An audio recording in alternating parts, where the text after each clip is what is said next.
Hello, good evening, and welcome to 30 Days of Doctrine. So good to have you here. So good to have you here.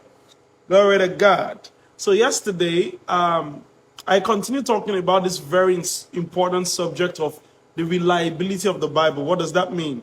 We're trying to find out, is it historically verifiable that there was actually a Peter, a Paul, there was actually Jesus?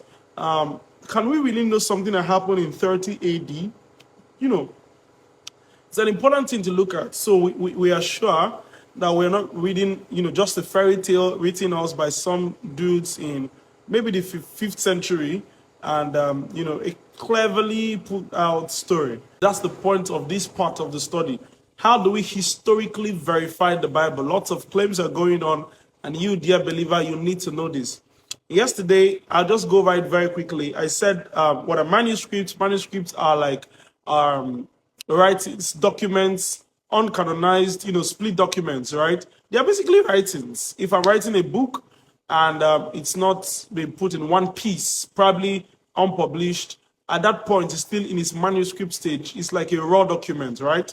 So when we talk about manuscript evidence, we're talking about the documents, the individual documents that form the Bible, or the individual documents that affirm the Bible, or say things that we can see, and they can be pointers to the fact that the Bible actually happened. So basically, we're looking at documents that were found within history, and this applies to every other thing. We said this applies to how you know every other thing in history. And I gave Corona, for example. Corona is 4 years old, but somebody may claim that Corona never happened. Your kid, 50 years after now, may be very surprised to believe that at some point in history, people were asked to stay indoors for 7 days, 2 weeks and more. So he may not be able to relate with how the markets were not open, churches were not open, and all of that. So you could bring evidence, right? You cannot possibly show him a video of Corona in the air, right? You can't. So when we talk about bringing evidence, we're saying prove beyond reasonable doubt. We're not saying show videos. So proving beyond reasonable doubt would mean you could bring converging lines of evidence, different lines of evidence that point to the truth. One newspapers is one line of evidence. Those are manuscripts, those are documents. Social media posts, those are documents. Now they are in soft copy, but if they were in hard copy, they'll be documents. You could bring social media posts from 50 years ago. You could also bring social media posts from years ago. You could also provide, things like eyewitness accounts. You could just provide lots of evidences, and that's basically what we are saying. That when you provide those evidences, even though you've not shown him a video of Corona in the air, you have actually proven that Corona did exist, right? So we have converging lines of evidence, and manuscript evidence is just one. Even though manuscript evidence is strong enough to just prove that the Bible is actually historically correct, a document. So let's delve into it a little more. We said that what documents were this what's it called? Were these documents written in? What format? What kind of writing? Were they written in paper, hardcover books? No, they were written in things like papyrus or papyri. Papyri is one of the earliest writing methods, and it's made of something like leaf.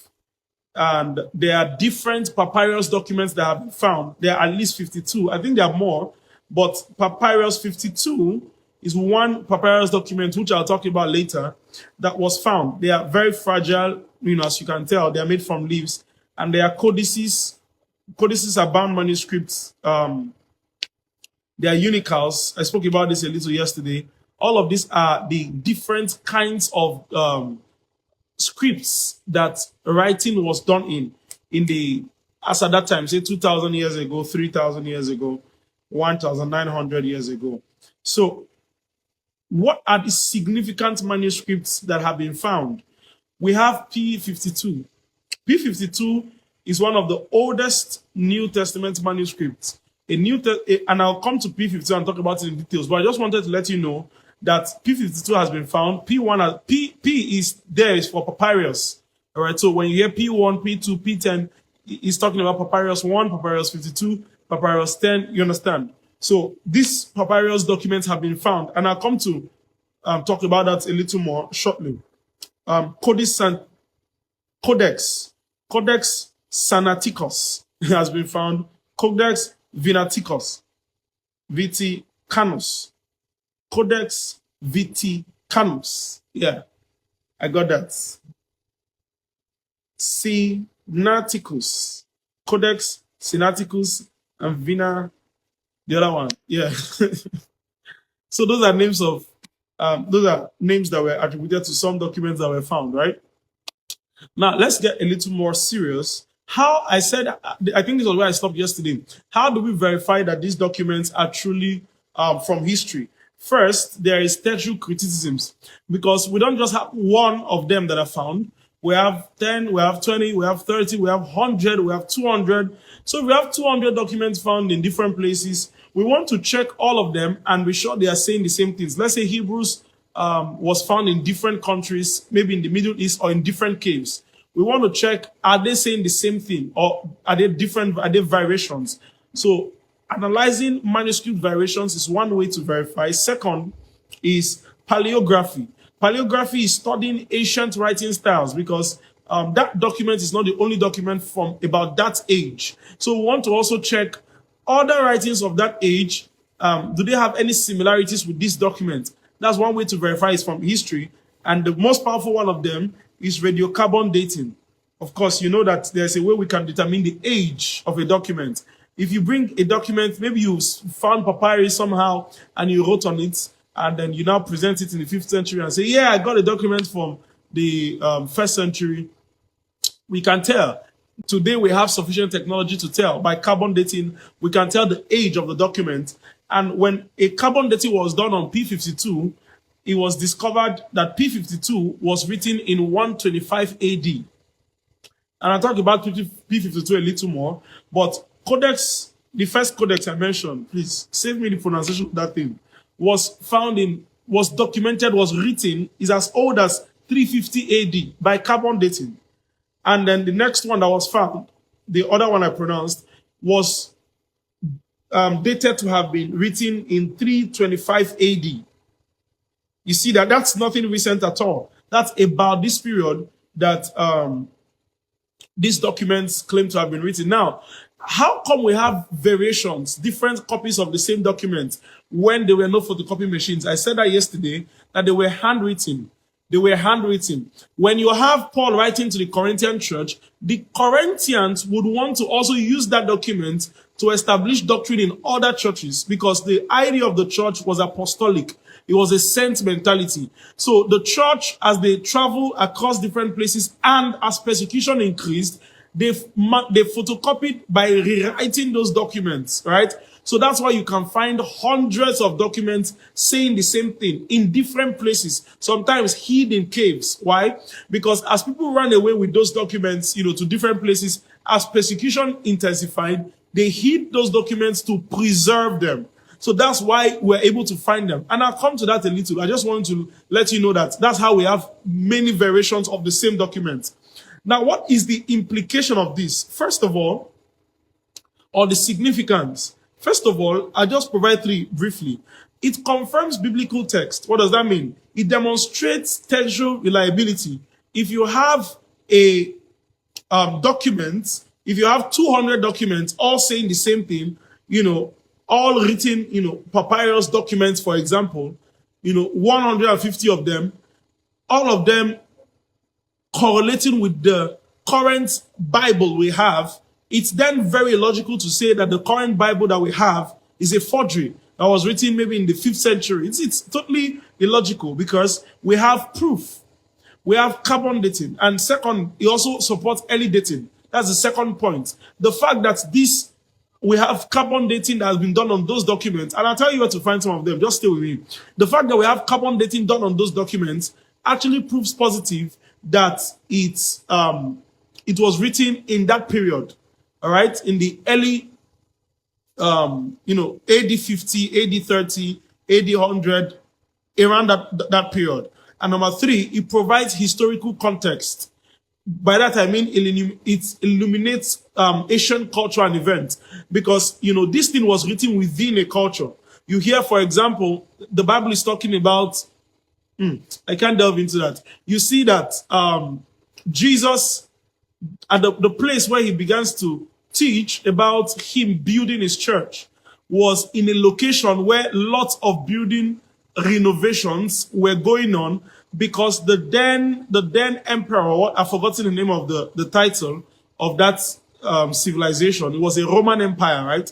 The then emperor of the Roman Empire was like a civil engineer, and other history texts confirm that he was actually in a renovation process of that particular location in that period. And this is just to mention but a few, but you see that these texts were not written outside the consciousness of the culture. All right? You see the way women were treated, and you see the way Jesus begins to attack the way women were treated. You know, the regular ancient Near East ancient Near East, ANI, is a term that is used to refer to that region that biblical events happen. ANI. You see this in your studies. ANI is Asian Near East. ANE, Asian Near East. That Middle East region where biblical events occurred is referred to as Asian Near East. Now, the regular person in Asian Near East would wake up and pray and say that he thanks God for not being a dog, for not being a baby, a child, and for not being a woman. That's how women were treated in that culture.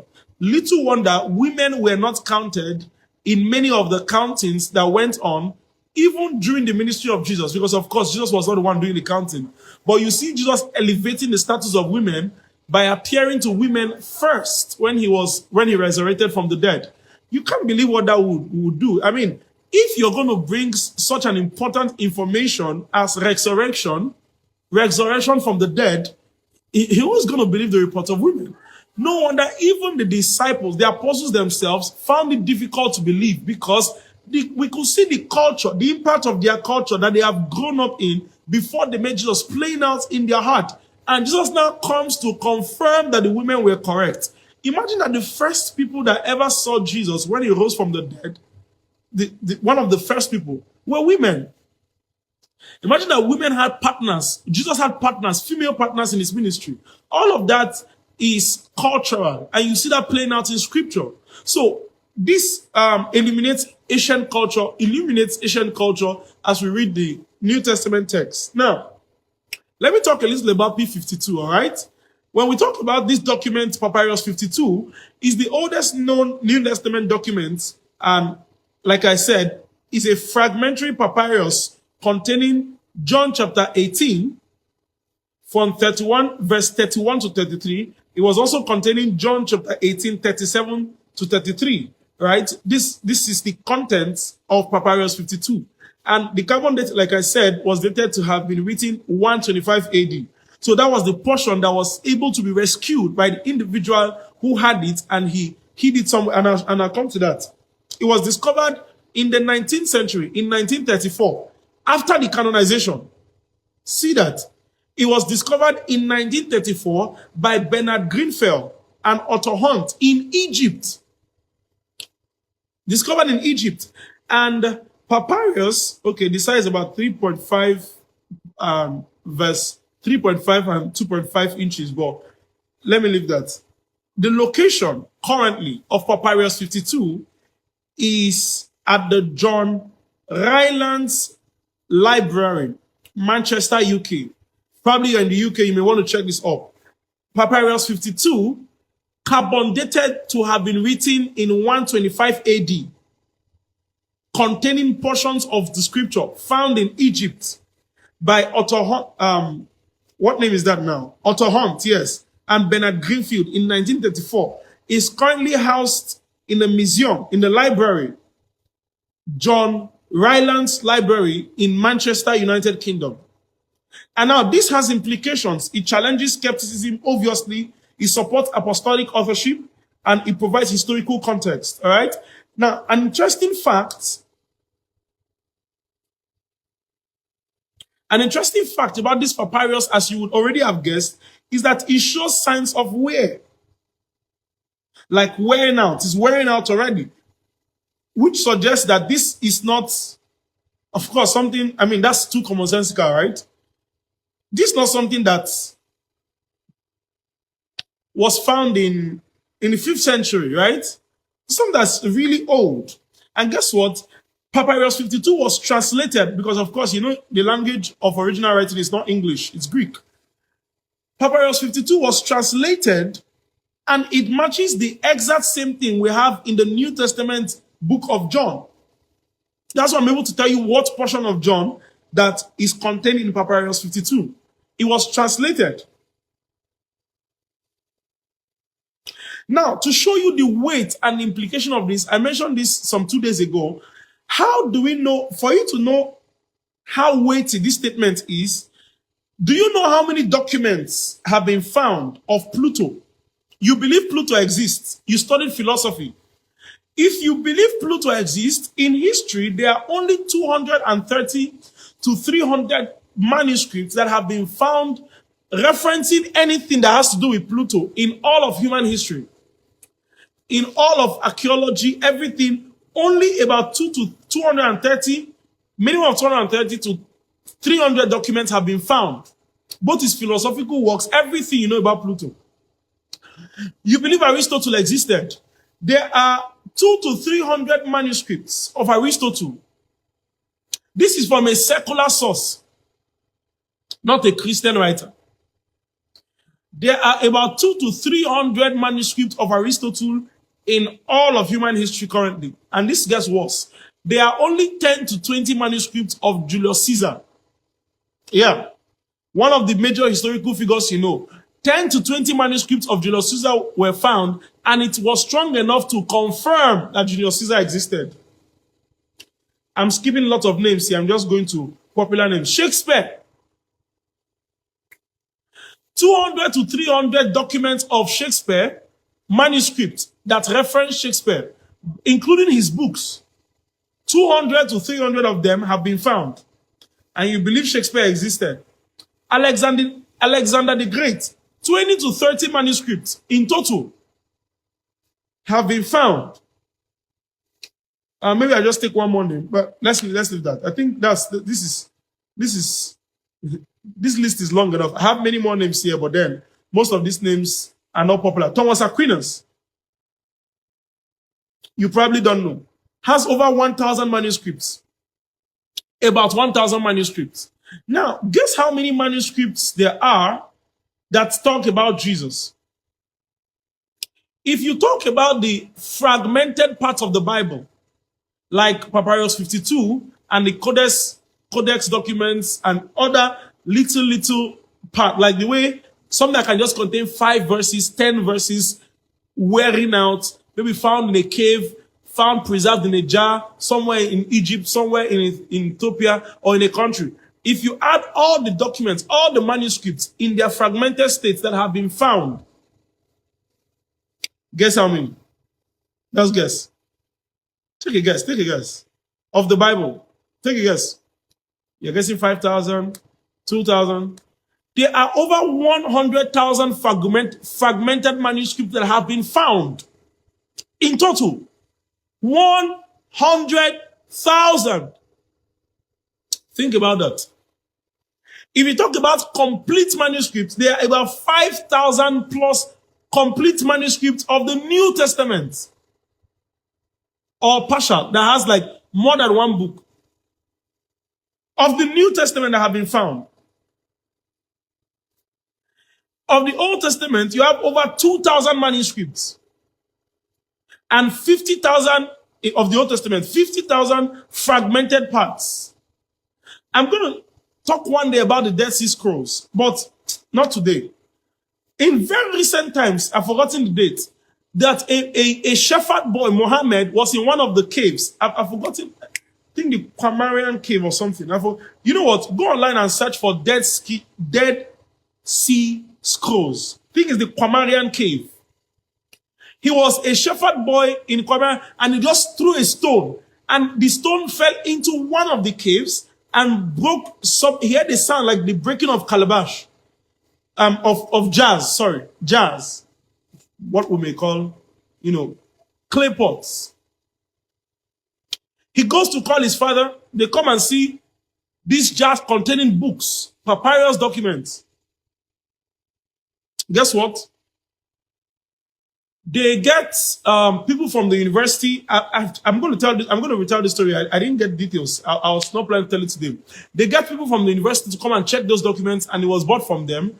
And they found documents that have large, complete books of the New Testament that were hidden in caves, hidden away from the people that wanted to destroy those documents in the time of persecution. I'm talking about documents that have carbon dating done on them, and they have been found to be ancient documents. So, if you have this volume of documents, of manuscripts, compared to other historic figures, then it is utterly illogical for you to, going by the numbers, believe that Aristotle existed, Plato existed, Shakespeare existed. How many Shakespearean works do you have? Alexander the Great existed, and you don't believe Jesus existed, whereas there are over 100,000 in fragments, documents of the New Testament. And there are over 5,800 complete or almost complete documents of the New Testament. You see that? So currently, there are even, in 2012, there were 7 New Testament fragments found in Egypt. In 2015, there were 4 Old Testament fragments discovered in the Qumran Cave 53, because there were different people now came to excavate that area, and they found more documents actually. So they numbered them according to their findings. In just 2019, 2 New Testament fragments were found in an ancient Greek tomb. You see that these things are verifiable facts that points to the fact that you cannot believe any other thing in history if you don't believe the Bible. You can go ahead and read, for more discoveries, you can go ahead and read a book by Bruce Metzger, The Text of the New Testament. Bruce Metzger. I hope I pronounced that correctly. You can also go ahead and read the Oxford Handbook of Greek and Roman Textual Studies. These are some of my sources. You can go ahead and read the Cambridge History of Classical Literature. The Cambridge History of Classical Literature. You can go ahead and read the British Library. Books from the British Library and other, manuscript repositories. You can go ahead and read The Historical Liability of the New Testament by Craig Bloomberg. A Case for Christ by Lee Strobel. Evidence that demands a verdict by Josh McDowell.